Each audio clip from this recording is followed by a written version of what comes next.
Melayang serindip di atas permatang, merpah berkicau di hujung muara. Pemanis kata selamat datang, awal bismillah pembuka bicara. Assalamualaikum warahmatullahi wabarakatuh. Okey. Hari ini kita akan memperbincangkan mengenai satu isu yang semakin membimbangkan dalam kalangan masyarakat kita pada hari ini, iaitu bertajuk rasuah. Okey, terlebih dahulu saya ingin memperkenalkan diri saya sendiri dan saudara saya Muhammad Azim bin Muhammad Yusof dan saya Muhammad Solihin Afifi bin Muhammad Saifuddin. Okey, seperti yang kita tahu, rasuah bukan sahaja merosakkan integriti seseorang individu, tetapi rasuah juga boleh menghancurkan sesebuah organisasi dan negara. Bersama saya hari ini iaitu saudara Solihin yang akan turut berkongsi pandangan mengenai isu rasuah ini. Okey, Solihin, bolehkah anda berkongsi pendapat anda tentang kesan rasuah kepada masyarakat kita pada hari ini? Okay. Terima kasih Azim atas pengenalan sebentar tadi. Sebelum saya memberikan pendapat tentang kesan rasuah kepada masyarakat, terlebih dahulu saya ingin memberikan maksud rasuah. Apa itu rasuah? Rasuah adalah sebarang pemberian atau suapan yang bertujuan memalsukan kebenaran dan membenarkan kepalsuan. Okay. Pada pendapat saya, antara kesan buruk rasuah adalah menyebabkan ketidakadilan. Sebagai contoh, jika seseorang yang sepatutnya mendapatkan bantuan tetapi dinafikan haknya kerana bantuan tersebut diberi kepada mereka yang sanggup memberi rasuah. Ini bukan sahaja menindas golongan yang layak, tetapi juga menanam rasa tidak puas hati dalam kalangan masyarakat. Lebih teruk lagi, amalan ini akan terus merebak jika tidak dihalang. Selain itu, kesan buruk rasuah adalah Allah dan Rasul melaknat pemberi dan penerima rasuah. Apabila Allah dan Rasul melaknat perbuatan rasuah tersebut, terdapat beberapa akibat yang besar dapat difahami dari sudut agama dan kehidupan seseorang di dunia dan di akhirat. Laknat ini menunjukkan bahawa rasuah adalah perbuatan yang sangat dibenci oleh Allah dan ia membawa kepada kesan negatif yang mendalam kepada individu tersebut.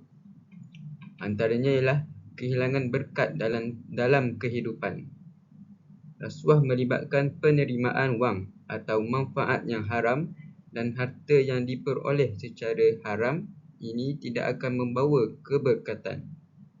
Kehidupan seseorang akan kehilangan ketenangan dan rezekinya tidak akan berkat. Bahkan jika wang tersebut digunakan untuk keluarga, ia juga menjejaskan mereka kerana mereka dipelihara dengan hasil yang tidak halal. Yang kedua, ia akan mengundang kemurkaan Allah. Allah dan Rasul melaknat perbuatan rasuah kerana ia bertentangan dengan prinsip keadilan dan ketakwaan yang menjadi asas dalam Islam. Apabila seseorang terlibat dalam rasuah, dia sebenarnya mengundang kemurkaan Allah SWT yang boleh menyebabkan Allah SWT mengurangkan rezekinya atau memberi ujian dan kesulitan dalam kehidupannya. Bagaimana pendapat awak pula, Azim? Okey, betul itu Solihin. Saudara Solihin telah mengetengahkan satu idea yang sangat baik. Okey, bagi saya rasuah ini juga memberikan kesan yang sangat besar kepada ekonomi negara kita. Okey, apabila berlaku rasuah dalam sektor awam atau swasta, wang rakyat atau dana kerajaan yang sepatutnya digunakan untuk pembangunan negara telah disalahgunakan. Okey, akibatnya projek pembangunan akan terbengkalai dan kualiti perkhidmatan kepada masyarakat akan terus merosot. Okay. Ini semestinya akan memberi kesan yang negatif terhadap daya saing ekonomi negara kita di peringkat global. Okay. Selain itu juga, rasuah juga mendorong jenayah dalam bidang pentadbiran. Contohnya rasuah akan meningkatkan risiko penipuan, pecah amanah dan penyalahgunaan kuasa dalam pentadbiran. Apabila pegawai awam atau pihak pengurusan telah menyalahgunakan kuasa untuk keuntungan diri sendiri, ini akan membuka ruang kepada lebih banyak penyelewengan dalam proses pentadbiran dan pengurusan. Dalam lama kelamaan, ini akan boleh mencetuskan lebih banyak kesalahan dan penipuan kewangan. Apa pula pandangan Solihin, saudara Solihin, mengenai punca utama berlakunya rasuah di negara kita yang semakin membimbangkan?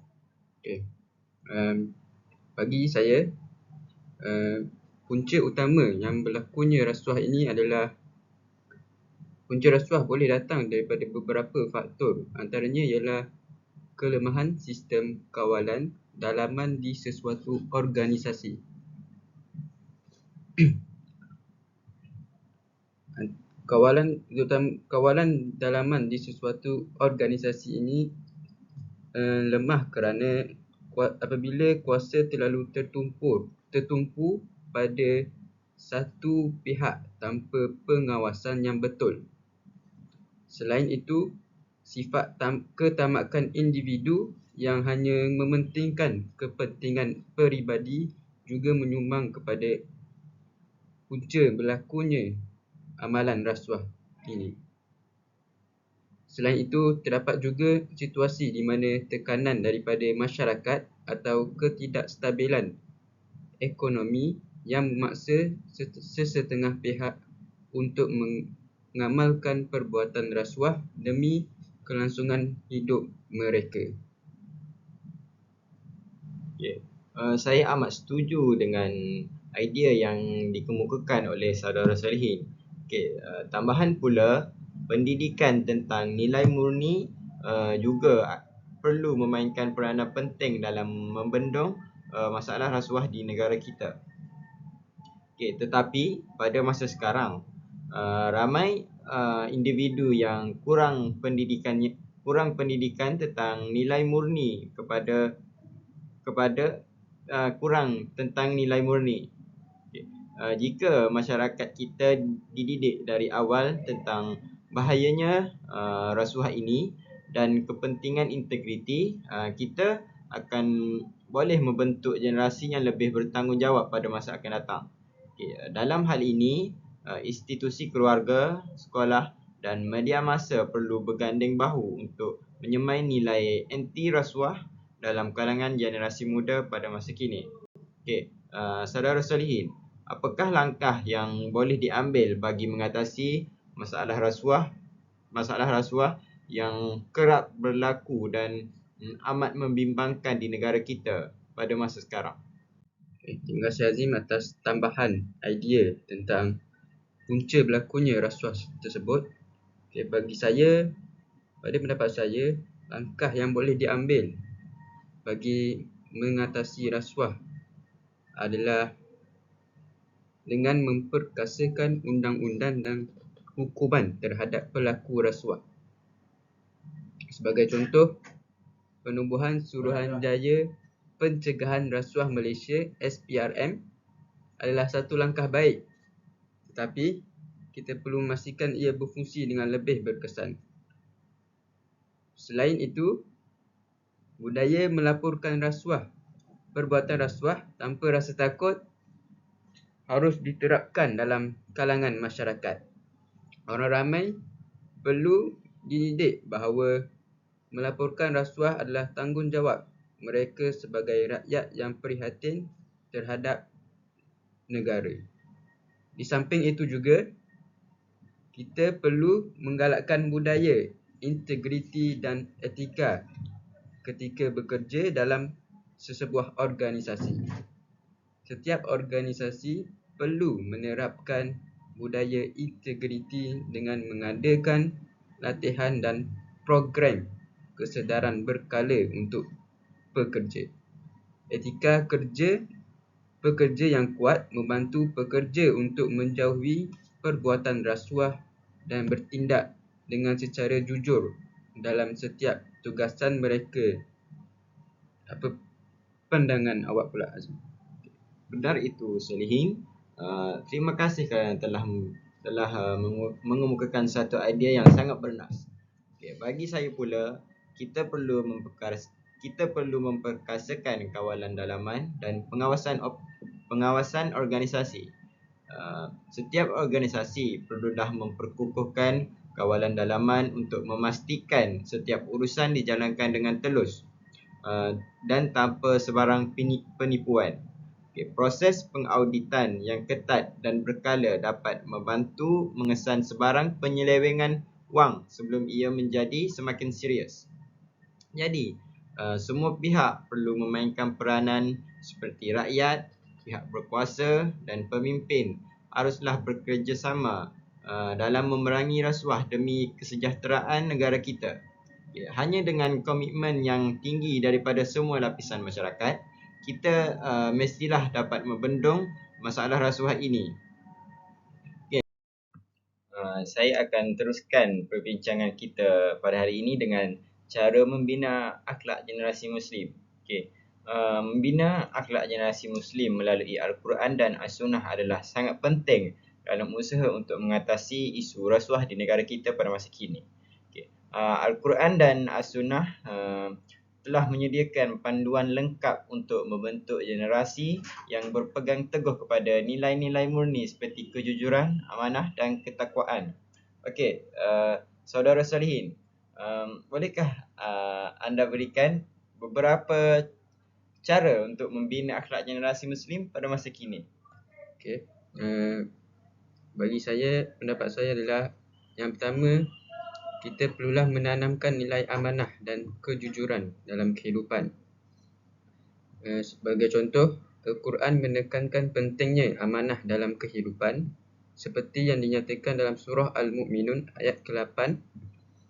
A'udzubillahi minasyaitonirrajim. Wallazina hum liamanatihim wa ahdihim ra'un. Sadaqallahul azim. Yang bermaksud, dan mereka yang menjaga amanah-amanah dan perjanjian mereka.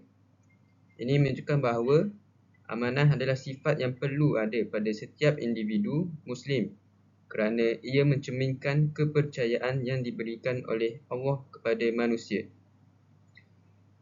Selain itu, Rasulullah SAW juga bersabda yang bermaksud, tinggalkanlah apa yang meragukanmu dan ambillah apa yang tidak meragukanmu. Kejujuran membawa kepada ketenangan, sementara kebohongan membawa kepada keraguan. Hadis riwayat Tirmizi. Ia bermaksud kejujuran adalah asas yang boleh menghalang seseorang daripada melakukan rasuah kerana individu yang jujur akan menjauhi perbuatan yang haram. Di samping itu juga, kita perlulah mendidik tentang akhlak mulia Rasulullah SAW. Sebagai contoh, Rasulullah SAW adalah contoh terbaik dalam membina akhlak yang baik. Baginda dikenali sebagai Al-Amin, iaitu yang dipercayai kerana kejujurannya dan amanahnya. Kisah-kisah Nabi dan sahabat-sahabat yang sentiasa menjaga integriti dalam setiap urusan perlu diajarkan kepada generasi Muslim agar mereka mencontohi sifat-sifat terpuji ini. Pendidikan tentang sirah Nabi SAW dan akhlak baginda dapat membina kesedaran dan kecintaan kepada akhlak Islam yang murni serta menghindari sifat-sifat tercela termasuklah perbuatan rasuah. Bagaimana pendapat awak pula, Azim? Saya rasa saudara Solihin telah menyatakan beberapa isi yang sangat menarik. Bagi saya pula, sebagai seorang umat Islam yang beragama Islam, kita perlulah memahami dan menghayati konsep takwa. Takwa atau rasa takut kepada Allah adalah satu sifat yang sangat penting yang boleh menjauhkan seseorang itu daripada perbuatan rasuah. Surah At-Talaq ayat 2 hingga 3 yang menyatakan bahawa barang siapa yang bertakwa kepada Allah, nescaya dia akan mengadakan baginya jalan keluar dan memberinya rezeki dari arah yang tidak disangka-sangka. Dengan mengajarkan generasi muda tentang konsep takwa, mereka akan sentiasa berusaha untuk menjauhi perkara yang haram dan akan berpegang teguh kepada perkara yang halal. Mereka juga akan rasa takut pada Allah dan menjadikan seseorang sentiasa berhati-hati dalam sesuatu tindakan mereka walaupun tiada yang melihat. Saya berharap sesi perbincangan kita pada hari ini akan memberikan kesedaran kepada semua tentang bahayanya rasuah dan pentingnya integriti dalam kehidupan. Saya pun harap begitu, Azim. Kita semua perlu ingat bahawa perbuatan rasuah adalah musuh utama kepada keadilan, kemajuan dan keharmonian masyarakat. Baiklah kita bersama-sama menolak amalan ini demi membina negara yang lebih baik untuk generasi yang akan datang. Sebelum kita tamatkan perbincangan kita pada hari ini, kami akan menjawab soalan-soalan yang telah diberi bagi melengkapkan perbincangan kita pada hari ini.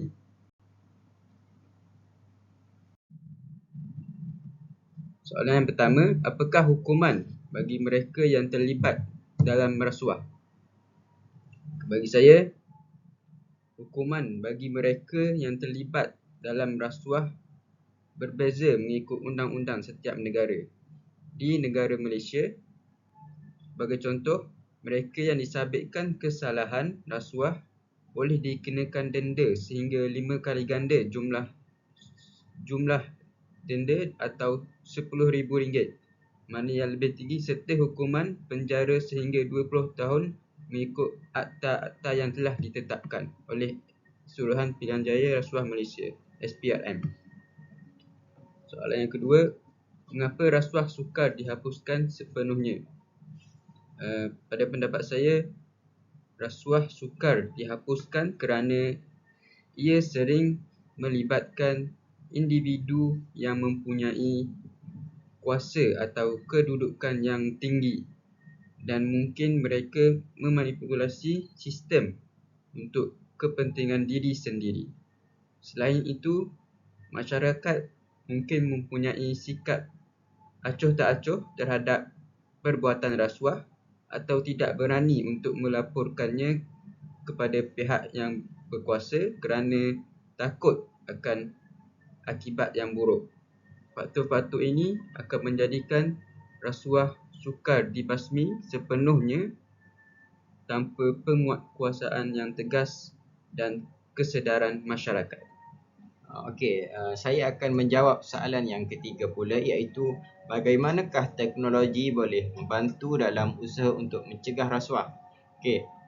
Ini bagi pandangan saya pula ialah teknologi boleh membantu mencegah rasuah dengan menyediakan sistem yang lebih telus dan kurang melibatkan interaksi manusia dalam proses pentadbiran seperti sistem e-tender, e-perolehan dan e-pembayaran. Teknologi juga akan dapat memudahkan pengesanan transaksi dan pengawasan data seseorang individu yang akan membantu mengenal pasti sebarang penyelewengan atau perbuatan rasuah dengan lebih cepat.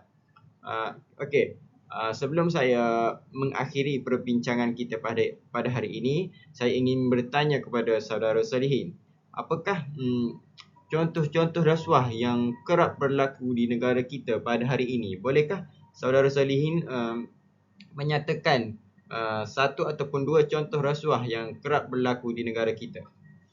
Bagi saya contoh rasuah adalah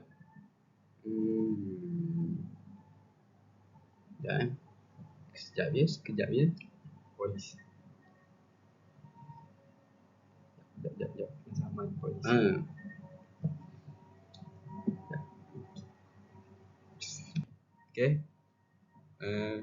Pada pendapat saya, contohnya apabila kita disaman oleh pihak polis dan kita memberikan sedikit suapan atau rasuah kepada polis untuk mengelakkan daripada dikenakan tindakan oleh pihak polis. Okey, itu satu contoh yang sangat baik. Okey, bagi saya pula, contoh rasuah yang boleh dikatakan sering berlaku di negara kita ialah ia berlaku di atas mahkamah ketika hakim ingin menjatuhkan hukuman, pelaku atau pesalah selalunya akan memberi suapan atau suapan dalam berbentuk wang tunai kepada hakim yang membolehkan mereka terlepas daripada hukuman tersebut. Okey, itu bagi pendapat saya.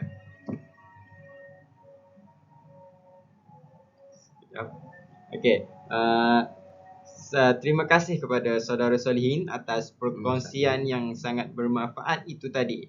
Okey, semoga kita semua dapat mengambil iktibar daripada perbincangan ini dan kita semua perlu berusaha untuk menghindari rasuah dalam kehidupan seharian. Okey, sekian saja forum kita pada hari ini. Terima kasih kepada semua yang mendengar. Semoga kita terus berusaha untuk melawan rasuah demi kesejahteraan bersama dan untuk menjadikan negara kita bebas rasuah. Sekian, terima kasih. Terima kasih.